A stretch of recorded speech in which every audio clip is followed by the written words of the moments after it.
ओम शांति भाई जी। आज जो राम के बारे में बताया है, जो त्रेता में 2 कला कम हो जाते हैं ना राम की, तो अगर हम देखेंगे जो राम वाली आत्मा है वो तो कलातीत है। तो अभी जो त्रेता में जो राम की बात आती है, त्रेता में जो राम बनने वाली आत्मा है वो तो सीता वाली आत्मा है ना, राम बनते हैं पहले जन्म में। तो अभी हम दो मना सीता वाली आत्मा के लिए ये बात लागू नहीं होंगे ना? नहीं, राम की आत्मा के लिए ही लागू होगी। राम की आत्मा भी सीता है। अव्वल नंबर में अगर शिव है तो शिव के बाद जो पहली आत्मा है जो पतित से एवर प्योर बनती है वो राम की आत्मा है।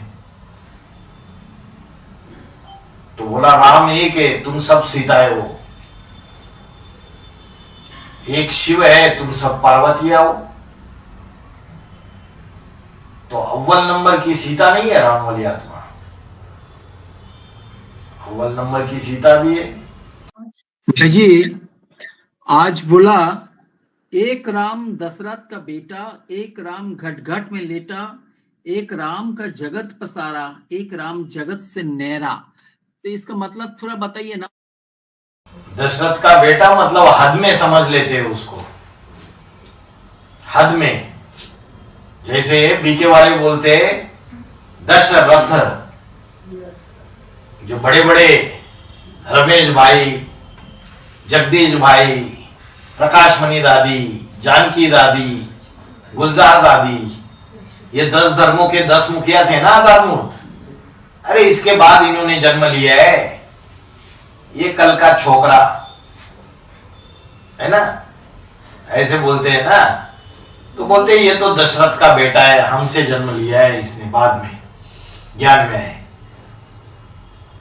तो बाहर की दुनिया में भी भक्ति मार्ग में इतना ही समझ लेते, अरे वो राजा दशरथ का बेटा था। और क्या बोला? एक राम घट में लेटा, घट घट में, घट घट का वासी है, मतलब वही कन कन में, मतलब उसकी योग शक्ति सारी दुनिया में जड़ जंगम सृष्टि जितनी है उसमें समाई हुई है। वो निराकारी राम की बात है, जब संपूर्ण अवस्था धारण करता है अपनी योग शक्ति से, सबके दिलो दिमाग में समा जाता है, घट घट का बासी हो जाता है। फिर एक राम से सकल पसारा, मतलब सृष्टि का आदि पुरुष है वो, उससे सारी सृष्टि शुरुआत हो गई और फिर विस्तार को पाई। इसके लिए भगवत गीता में बोला है मया ततमिदम सर्वम जगतम अव्यक्त मूर्तिना। ये सारा संसार मुझ बीज रूप से विस्तार को पाया है, जैसे बीज से वृक्ष विस्तार को पाता है उस तरीके से। तो एक राम का सकल पसारा, ये दुनिया में जितने 700-800 करोड़ मनुष्य दिख रहे हैं उसका ही पसारा है, उसी से विस्तार को पाई है दुनिया। और क्या बोला? एक राम जगत से न्यारा, एक राम जगत से न्यारा। जब वो हाईएस्ट निराकारी स्टेज प्राप्त कर लेता है तो सारी दुनिया उसके सामने नतमस्तक हो जाती है, सबसे न्यारा। तो यही भक्ति मार्ग में बोलते हैं, उसका असली अर्थ यहां समझ में आता है ज्ञान मार्ग में। कि जो आदि में जब ब्रह्मा ने 4 कुमारों को सनत, सनातन, सनंदन, सनत कुमार को जब जन्म दिया, तो उन्होंने बोला जाके इस सृष्टि का विस्तार करो, लेकिन उन्होंने विस्तार करने से मना कर दिया। तो वो कौन है? करने से मना कर दिया। बाबा ने तो यही टैली किया ना 76 में, जब एडवांस पार्टी की शुरुआत हो गई तो जो क्रिश्चियन धर्म का जो मूल बीज है अशोक पाहूजा, वो एक ब्रह्मा का पुत्र, एक इस्लाम धर्म का नष्टदेव जो मूल बीज है प्रवेश सक्सेना, और एक बौद्ध धर्म का मूल बीज है प्रेम सागर। तो यज्ञ के आदि में स्थापना के साथ साथ विनाश ज्वाला प्रज्वलित हो गई, संगठन बना बनाया टूट गया। वैसे ही एडवांस पार्टी के शुरुआत में भी दिल्ली में एक छोटा सा संगठन बन जाता है और बाद में ये जो ब्रह्मा के पुत्र है, इस्लाम धर्म का नष्ट देव, बौद्ध धर्म का नष्ट देव और क्रिश्चियन धर्म का नष्ट देव, इस संगठन को आगे बढ़ाने की जगह क्या करते हैं, इसको तोड़ देते, सारा संगठन टूट जाता है, विनाश कर देते हैं। तो विस्तार नहीं किया उन्होंने। एक सनत कुमार है जो सबसे छोटा था लेकिन सबसे ज्यादा योग में तीखा था, वही निरंतर डटा रहता है और फिर धीरे धीरे वो संगठित करके उसके द्वारा ही सनातन धर्म की स्थापना होती है। जो सनातन धर्म का जो अव्वल नंबर सूर्यवंशियों का संगठन है वो बनाने के वो निमित्त बनता है संगम युग में। भाई जी, ये अव्यक्त मूर्तिना का थोड़ा स्पष्ट कीजिए ना भाई जी। अव्यक्त मूर्तिना का अर्थ है मूर्ति भी है और अव्यक्त भी है। मूर्त माना मूर्त और अमूर्त, इस शब्द को समझिए, संस्कृत शब्द है। मूर्त माना जो आंखों से दिखाई दे वो मूर्त, अमूर्त माना अमाना नहीं जो आंखों से दिखाई न दे वो अमूर्त। तो मूर्त माना कोई व्यक्तित्व है, साकार पर्सनैलिटी है। और क्या बोला, अव्यक्त मूर्ति। अभी व्यक्त इस शब्द का अर्थ समझिए। व्यक्त माना साकार जो दिखाई दे और अव्यक्त माना जो दिखाई ना दे। शरीर व्यक्त है और आत्मा अव्यक्त है। तो ये कैसा शब्द है, वो मूर्तमान भी है, साकार भी है और अव्यक्त भी है, मतलब निराकार भी है। तो साकार होते हुए उसकी निराकारी स्टेज है, इसलिए बोला जगत अव्यक्त मूर्तिना। इस जगत में वो ऐसी पर्सनैलिटी है, ऐसी मूर्ति है जो मूर्ति होते हुए भी निराकार है। लेकिन भक्त लोग इस बात को समझ ही नहीं पाते, या तो उसको पूरा निराकार बना देते अव्यक्त, अरे वो तो दिखता ही नहीं है, वो तो नाम रूप से न्यारा है। और या तो उसको एकदम ही साकार समझ लेते, दशरथ का बेटा, तो या तो उसको सिर्फ मूर्ति समझ लेते या तो उसको सिर्फ निराकार समझ लेते। लेकिन वो कॉम्बिनेशन है, मूर्ति होते हुए ही भी निराकारी स्टेज वाला। और इसका शूटिंग ब्राह्मणों की दुनिया में पड़ा। बीके वाले समझते वो तो निराकार है, परमधाम का रहने वाला ज्योति बिंदु शिव। लेकिन प्रैक्टिकल साकार में वो निराकारी स्टेज वाला बनता है। ये सिर्फ बाबा के सूर्यवंशी बच्चे समझ में आता है उनको। तो वो जो हाईएस्ट स्टेज है वो अव्यक्त मूर्ति ना, समझ में आया? जी भाई जी, माना व्यक्त होते भी अव्यक्त स्टेज में रहते हैं ना। हाँ जी जी भाई जी, समझ गए। मूर्त होते हुए भी जी अव्यक्त अवस्था, जी मन भाई बुद्धि। जी, माना मूर्तिमान है लेकिन अव्यक्त स्टेज में है। हाँ जी जी भाई जी। भाई जी क्वेश्चन अभी पूरा नहीं हुआ था। तो जब उन चारों ने सृष्टि विस्तार करने को मना कर दिया तो ब्रह्मा ने दोबारा सृष्टि रची। तो क्या ये फर्स्ट 12 जो 12 आत्माओं के बारे में बात आई है, 12 ज्योतिर्लिंग, क्या ये उनकी बात है? और वो 4 कहाँ गए फिर? ब्राह्मणों की दुनिया में बाबा ने क्या बोला मुरली में कि ब्रह्मा ने पहली बार सृष्टि रची, अच्छी नहीं लगी, बिगाड़ दी। पहली बार कब रची बताइए? 1936 में सेवकराम के द्वारा। और बिगाड़ी कब? 1942। वही मतलब 2 माताओं ने संभाला तो 1947 में बिगाड़ी और 1948 में कराची में फिर से दादा लेखराज ब्रह्मा के द्वारा नया संगठन शुरुआत हो गया। तो दूसरी बार कब रची ब्रह्मा द्वारा नई सृष्टि? 1948 से। और वो कब तक चली? 1969 तक। और जब ब्रह्मा बाबा ने शरीर छोड़ा दूसरी सृष्टि भी खलास हो गई। जो पुराने बेसिक ब्राह्मण है वो ब्रह्मा में ही साकार शरीर में लटके रहे, ओम राधे मम्मा के भगत ओम राधे मम्मा में लटके रहे। लेकिन उनके दिमाग में यह बात बैठी नहीं कि जंगल में एक शेर चला जाता है तो उसकी जगह दूसरा शेर ले लेता है, और बिना शेर के जंगल कभी खाली नहीं रहता है। तो तीसरी सृष्टि कब रची? 1976 में राम वाली आत्मा के द्वारा, शंकर का पाठधारी। और वो तीसरी दुनिया कब विनाश की? 2018 में। तो शास्त्रों में जो बातें आई है उसको यहां समझो। 2018 में उसको विनाश कर दिया। फिर जो चौथी सृष्टि रची जाएगी और उसके निमित्त कौन बनेंगे? अष्टदेव। अष्टदेव अपने अपने परिवार बनाएंगे, हर एक अष्टदेव की 1000 भुजाएं बनेगी। तो फाइनली जाके 28-29 में वो छोटी राजधानी तैयार हो जाएगी। उसमें पहले अष्टदेव आएंगे, फिर 108 आएंगे, फिर धीरे धीरे 1000 आएंगे, 8000 आएंगे, फिर 16000, 108 का राज परिवार तैयार हो जाएगा। तो ये बात को शास्त्रों में अलग तरीके से बोला गया। उन चारों ने नहीं किया तो ब्रह्मा ने दूसरी सृष्टि रची, ऐसे बताया। बाबा ने उसका इस तरीके से क्लैरिफिकेशन दिया।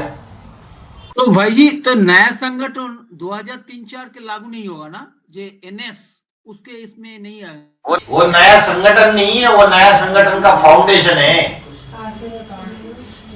कोई भी संगठन बनने से पहले फाउंडेशन डाला जाता है, नींव डाली जाती है। उस फाउंडेशन में से ही अष्टदेव निकलते हैं 2018 तक।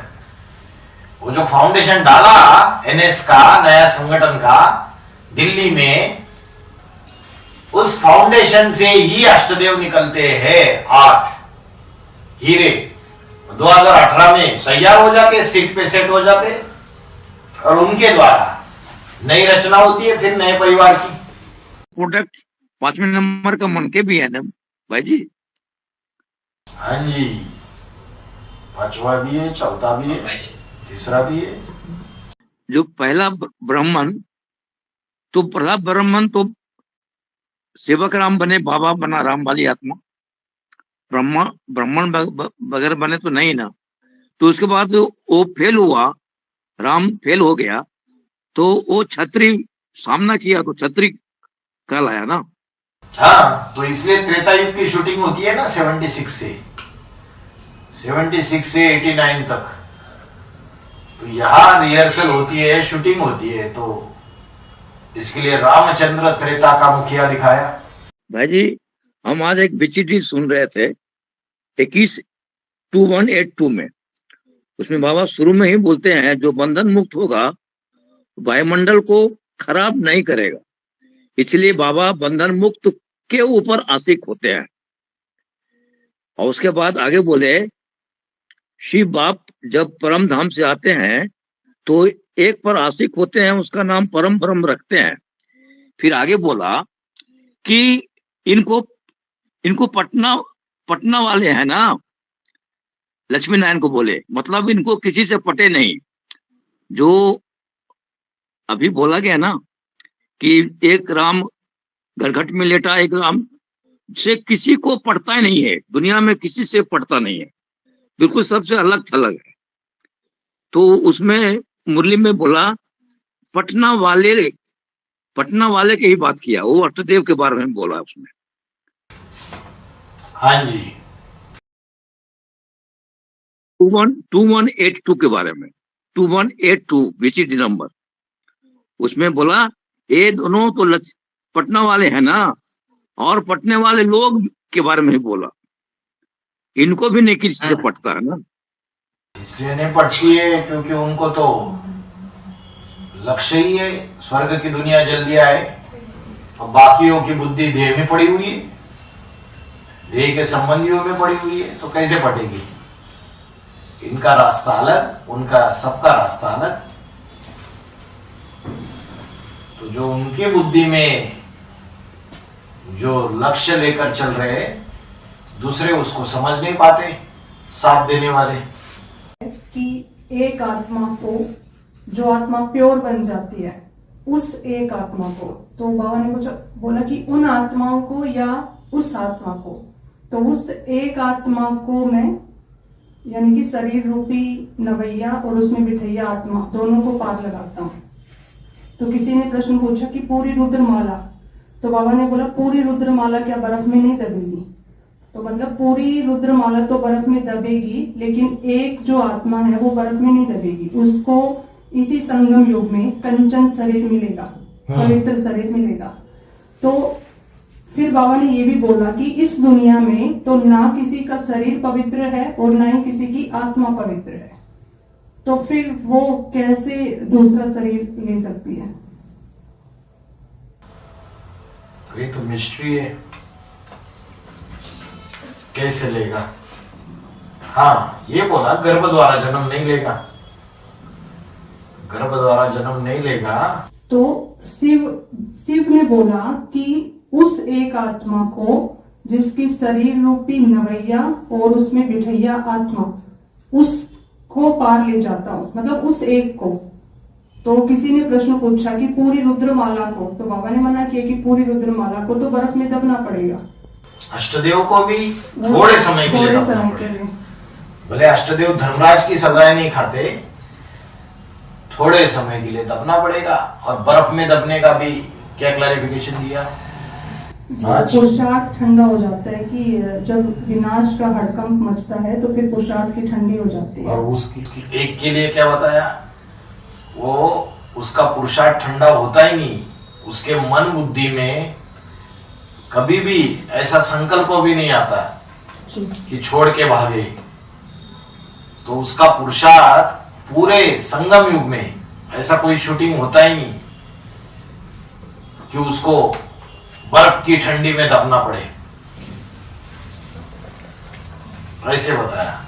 तो आपका कहना है अगर प्योर शरीर मिलेगा तो एक को जी, तो इस दुनिया में तो किसी का शरीर पवित्र नहीं है और ना किसी की आत्मा पवित्र है।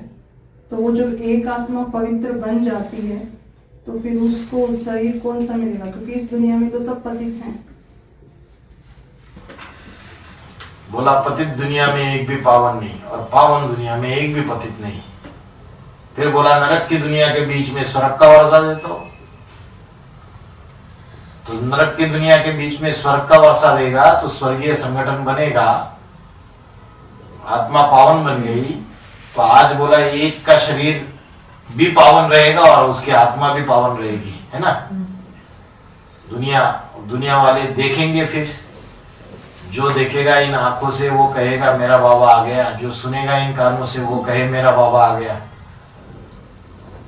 तो अभी कौन सा शरीर लेगा और किस शरीर के द्वारा वो 100% प्योर के रूप में प्रत्यक्ष होगा?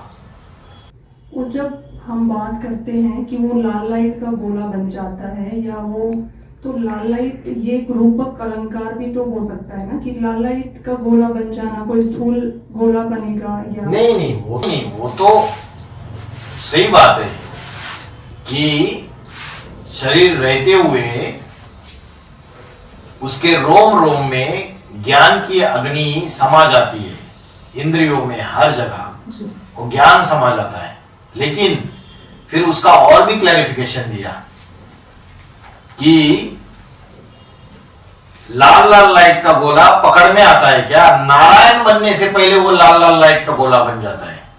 तो पहले आत्मा पावन बन जाती है 2018-19 तक, फिर नंबर किसका है? सूक्ष्म शरीर का पावन बनने का, और उसके बाद स्थूल शरीर का। नारायण जो होगा उसमें फिर शरीर भी पावन होना चाहिए और आत्मा भी पावन होनी चाहिए, दोनों चीजें होनी चाहिए, कॉम्बिनेशन। तो बीच का जो गैप है ये 2022 से लेके 28 तक, ऐसा क्यों बोला कि लाल लाइट का गोला जो है वो पकड़ में थोड़ी आता है? नारायण बनने से पहले वो लाल लाल लाइट का गोला बनता है, तो वो पकड़ में थोड़ी आएगा। पकड़ में नहीं आएगा मतलब इन आंखों से दिख नहीं रहा है वो। जो अव्यक्त मूर्ति की बात आई है, तो वो अव्यक्त मूर्ति जो शंकर की तो मूर्ति दिखाई जाती है, शंकर जो है उसकी मूर्ति पूजा की जाती है, यानी तीन आत्माओं का मेल है वो। लेकिन जो शिवलिंग दिखाया गया है फिर वो अलग से मूर्ति। तो ये क्योंकि जब बाबा प्रत्यक्ष होंगे तो वो तो फिर साकारी स्टेज में नारायण के रूप में प्रत्यक्ष होंगे, सबके सामने नहीं, सबके सामने नहीं। तो वो लिंग रूप का जो पार्ट था वो तो हो चुका ना पहले। वो हो चुका बच्चों के सामने, उसमें भी रिहर्सल होती रहती है ना।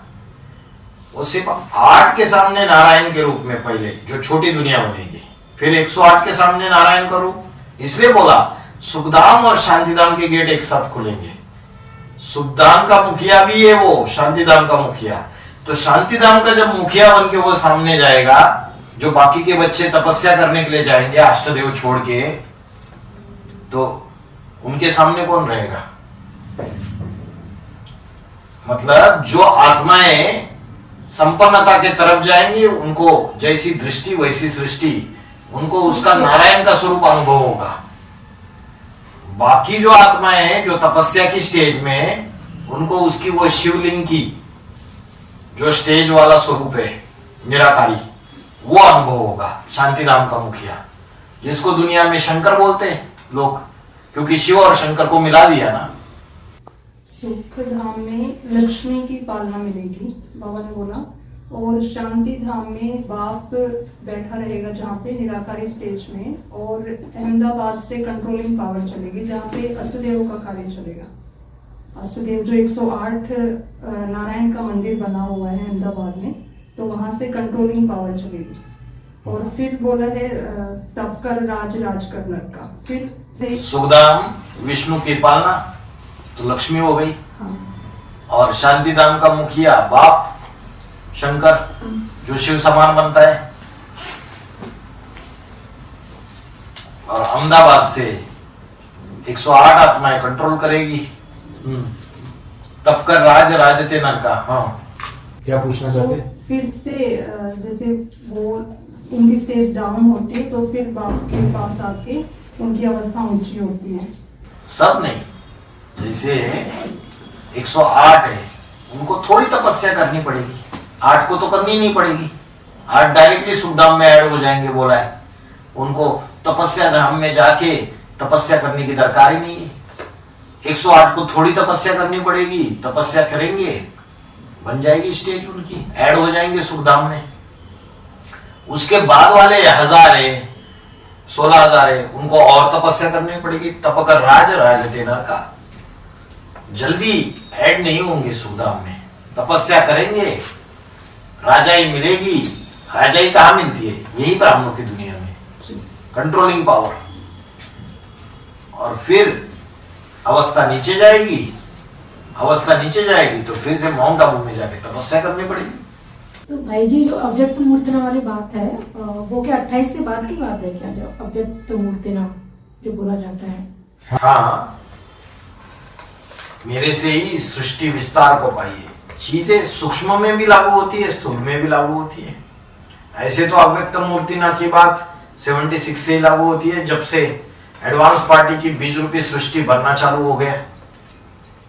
बीज से विस्तार को पाता है ये सारा संसार, तो 76 में भी लागू होती है। और सूक्ष्म में जाएंगे तो जब तक वो हाईएस्ट स्टेज में प्रत्यक्ष नहीं होगा, तब तक अव्यक्त मूर्ति की बात नहीं लागू होगी।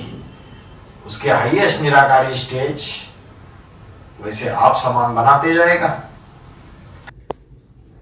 अच्छा भाई जी, कंपिल में जो चौमुखी महादेव का मंदिर दिखाया गया है, तो जो 4 मुख दिखाए गए हैं, तो बाबा ने एक वार्तालाप में या मुरली में क्लैरिफिकेशन दिया था कि 4 धामों की यादगार है वो 4 मुख जो दिखाए जाते हैं, श्रीनाथ, जगन्नाथ, बद्रीनाथ और केदारनाथ। तो क्या हम इन 4 मुखों को अष्ट देवों में जो 4 मुख्य हैं उनसे टैली कर सकते हैं क्या? बाबा ने उनको जो मूल बीज है 4 धर्म मुख्य, उनसे भी टैली किए। वो जो 4 मूल बीज है नष्टदेव, उनसे भी टैली किया है। और नष्टदेव के बाप अष्टदेव है, 4 दिशाओं के 4 पूर्वज, तो मूल रूप में उनसे भी टैली हो जाएगा। तो श्रीनाथ पश्चिम सभ्यता, जगन्नाथ पूर्वीय सभ्यता, तो पश्चिमी सभ्यता का मुखिया कौन सा? अष्टदेव है, 5वें नंबर का पूर्वज। और बाकी बद्रीनाथ और केदारनाथ, केदारनाथ को इस्लाम धर्म का बताया बाबा ने। हाँ जी, केदारनाथ। इस्लाम धर्म का बताया। और कौन रह गया? बद्रीनाथ। पूर्वीय सभ्यता तो बौद्धी। वो तो नहीं, जगन्नाथ मंदिर पूर्व में दिखाया जाता है ना। जगन्नाथ पूर्व में दिखाया। पूर्व दिशा का जब अष्टदेव के ऊपर टैली करेंगे तो पूर्व दिशा का अष्टदेव बौद्ध धर्म का मुखिया, पश्चिम दिशा का अष्टदेव को क्रिश्चियन धर्म का पूर्वज। तो श्रीनाथ और कृष्ण और क्राइस्ट की राशि मिलाई जाती है, ये बात भी यहाँ पे लागू होती है कि श्रीनाथ मना कृष्ण हो गया ना, मतलब उसका भी नाथ हो। कृष्ण और क्राइस्ट की राशि मिलाई जाती है। 4 दिशा और 4 कोण अष्टदीपक के बारे में बोला है, तो 4 कोण कैसा कैसा? 4 कोण नहीं पता। नॉर्थ ईस्ट, साउथ ईस्ट, नैऋत्य, आग्नेय, वायव्य, ईशान्य, ये 4 कोण है। North east, south west, north west, यही 4 कोण है। इसके भी कोई मुखिया है। 4 मुख्य धर्म और 4 उनके असिस्टेंट। नॉर्थ ईस्ट को तो ईश्वर कह देते हैं, लेकिन फिर ईस्टर्न जिसको कहते हैं, जिससे जगन्नाथ, ये थोड़ा फर्क कैसे? भाई बोल रहे ईस्टर्न जो है, ईस्ट जो है ना वहाँ पे जगन्नाथपुरी है ना, और नॉर्थ ईस्ट ईश्वर को बोला जाता है, तो कैसे वो टैली हो रहा पूछ रहे हैं। नहीं हो रहा है टैली। ध्यान में कई ऐसी बातें हैं, भक्ति मार्ग में अगड़म बगड़म कर दिया है तो सारी बातें एज इट इज तो टैली होती नहीं। भाई जी, ब्रह्म कुमारी को जैसे बीके में चलते हैं जो, तो जब उनको एडवांस का संदेश दिया जाता है, बताया जाता है कि शंकर का भी पार्ट प्रैक्टिकल में है, तो वो लोग पूछते हैं कि जो दादियाँ इतने टाइम से, दीदियाँ इतने टाइम से तपस्या कर रही है, इतने सालों से तपस्या कर रही है, तो क्या उनको ये बात नहीं पता? और अगर पता है तो फिर वो इधर क्यों नहीं आते? मान मर्तबे की वजह से, कुर्सी की वजह से। तो उनको ये जवाब देना है क्या, या कुछ और जवाब देना है? नहीं, बोलना कि जो लंबे समय से ज्ञान में चलते आए वो पहचान नहीं पाते, क्योंकि अपना मान मर्तबा जो है उसको छोड़ नहीं पाते। बाबा ने बोला अंदर वाले रह जाएंगे, बाहर वाले रह जाएंगे। तो बाहर जो साधारणतः में पाठ बजाना शुरुआत करता है ब्रह्मा बाबा के बाद, अहंकार के कारण, मान मर्तबे के कारण उसको ज्ञान के आधार से पहचान नहीं पाते हैं, क्योंकि यह अहंकार रहता है हम तो लंबे समय से ज्ञान में चल रहे, ये तो नया आया कोई, इसके हम क्यों सुने। तो उसको ज्ञान के आधार से पहचान नहीं पाते, समझ नहीं पाते, तो मानने की तो बात बहुत दूर की है। तो ये ड्रामा बना हुआ है। तो ब्रह्मा के 4 मुख है, तो उसमें ब्रह्मा का जो उद्रमुखी मुख है जिससे सूर्यवंशियों का संगठन तैयार होता है, उसकी कैटेगरी में नहीं आ पाते वो। चंद्रवंशी का जो मुखिया है ब्रह्मा का, उसकी कैटेगरी में आ जाते हैं।